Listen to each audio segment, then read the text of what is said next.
Hey gang, Mark Sweeney here from beautiful Austin Dental Spa in beautiful Austin, Texas. As you may know, this is Wisdom Wednesday, so it must be Wednesday. I've got the K team here joining me today.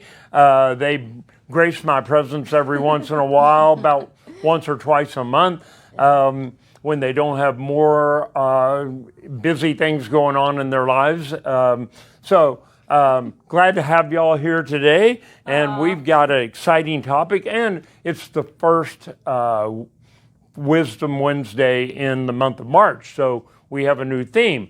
But I want to tell you a little bit about what we're going to be covering today. We're going to cover 5 foods that can increase your metabolism and or help your body burn fat. Most of these do both of those two things. So if you're thinking about that swimsuit body and losing weight for summertime coming, this might be of interest to you. But let's get back to the March being a new month, so we've always got a theme. I think we may have used this once in the past, but it's been a couple of years.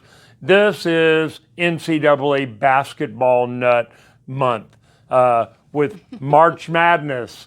And so we decided to reuse that topic again from a couple of years ago of March Madness, but we're going to put a twist on it and talk to you a little bit about how we're going to go crazy, meaning the March Madness, about your health and how we can give you tips every week on Wednesday to help you have a better lifestyle. And that is no different than today. We're going to start off March talking about those two things. Increasing your metabolic rate, increasing your metabolism, and burning fat. So here's the 5 foods. Start us off. You're starting us off. I'm starting us off. I took this one, my favorite, coffee. Oh, we all fought over it. You're going to like these, because we're not did going to fight. talk about get more sleep, and well, we are going to talk about water. But go. So coffee has caffeine, as we all know, and so caffeine is just a natural stimulant, and it increases your energy levels and alertness. I don't think I could get through the day without my coffee, and neither could these two. Mm-mm. She has about 7 a day. So. And we wouldn't let you start your day without coffee. No, that's also true. Yeah. It stimulates the release of adrenaline and noradrenaline, and that's how it does the boosting of the metabolism. Yeah. And it can increase your metabolic rate by 3 to 11%, depending on the dose. Another study found that it can increase your fat burning by 10 to 29%. Yeah, 10 to 29%. But it gets even better. Coffee's not the do-all and end-all, although it is good. It does good for everything except your breath. What's and number? it stains your teeth. Yeah, and it stains your teeth, that's true. which helps keep us in business. So drink that coffee.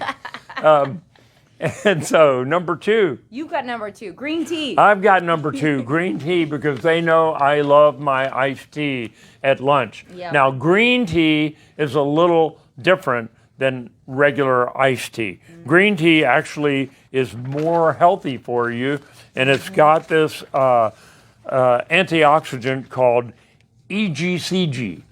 EGCG. Say that 5 times real fast. EGCG has been known as an anti-inflammatory, an anti-cancer, and an anti-diabetic.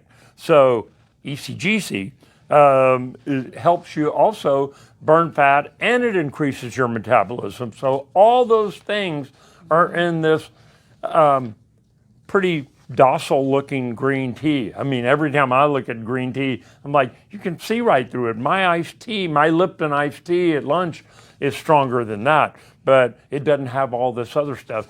Green tea also has caffeine in it, like you just talked about. right. So you get a double whammy. You get the ECGC, makes me want to itch, and the caffeine in green tea. So if you've got a choice, drink the green tea. Okay, now the next 2 are yours. Yeah, I get the next 2. For good reason. Yep. Well, the first one is if you like spicy foods, you're in luck. Because number 3 is anything hot, spicy. In other words, is capsaicin. That is the little molecule that makes food spicy. Now, what does it do? It does it do? makes our metabolic rate go up. It makes us sweat. It makes saliva flow, and it helps release endorphins, all of which helps increase our metabolism. If you've ever bitten into a fresh habanero and gotten the sweats under your eyes, or the hot mustard in Chinese food, that's capsaicin. You're getting an intimate dose of it, and so, but that's what it does in lower amounts to your body. It raises your metabolic rate, at least temporarily. Yep. And what were the percentages on capsaicin? I was just looking. It raises the metabolic rate by 8%. It increases your fat oxidation by 16%. And it can increase your energy expenditure by 10%, which means your fat burning is up 13%. We love to hear it. So we're up there in the double digits now, but it gets even better. What's the next one? Well, the next one they gave me because I'm a ginger. So number 4 on our list today is ginger.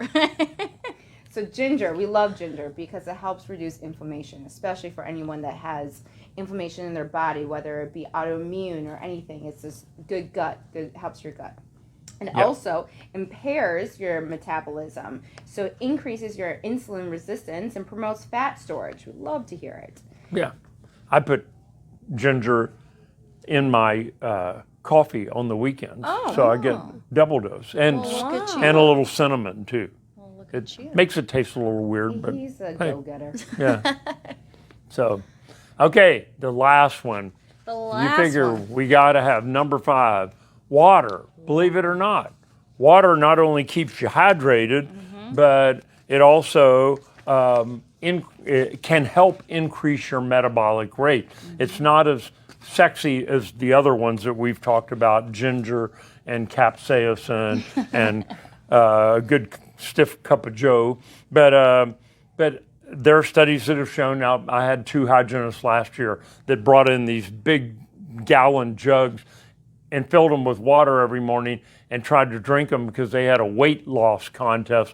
They did nothing else different. They ate a little more healthy, but their goal was to drink all of that water in a day, and both of them lost weight. A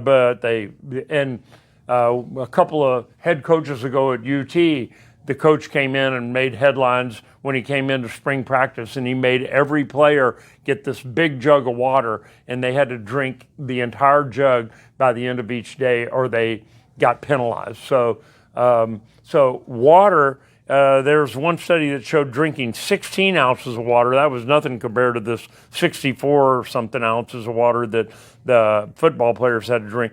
Just drinking 16 ounces of water in a day can increase your metabolic rate by 30%, more than any of the other ones. And your calorie burning by 24 to 30%. So we're up in the 20s now with both those things, metabolic rate and fat burning. So drink more water. Yep. So now we've done our 5, caffeine, green tea, capsaicin, ginger, and water. There's your 5 special secret foods for the spring to get you in swimsuit shape for the summertime. Now, I always give a health tip. It's kind of tough to follow up on those 5 things that are fairly simple and easy to find out there, but it dawned on me when we're thinking of, okay, what's a good health tip? We've seen a bunch of people just in the last month that have ground their teeth down flat. And some of it has to do with the last 4 years we've been through. We've made more night guards for people in the last 4 years since COVID than we probably made the entire 40 years I was a dentist before that. Everybody seems to be clenching and grinding their teeth nowadays. But if you wake up in the morning with sore jaws, or if you know, usually it's a spouse that's sleeping in the same room with you that tells you that you were grinding your teeth at night, if you're hearing that, you can get online or go to CVS or Walgreens and buy a generic night guard, kind of a one-size-fits-all, for about $40. And those will at least get you in the ballpark and keep you. It puts a piece of plastic between your teeth to keep you from grinding your teeth at night. You're grinding on the plastic. If that works for you and you're able to sleep better at night, we can make you a custom fitted one for under $500 that will do a much more effective job of keeping you from grinding your teeth at night and get you a better night's sleep. So that's it for Wisdom Wednesday this week. We'll have another episode next Wednesday for March Madness. So in the meantime.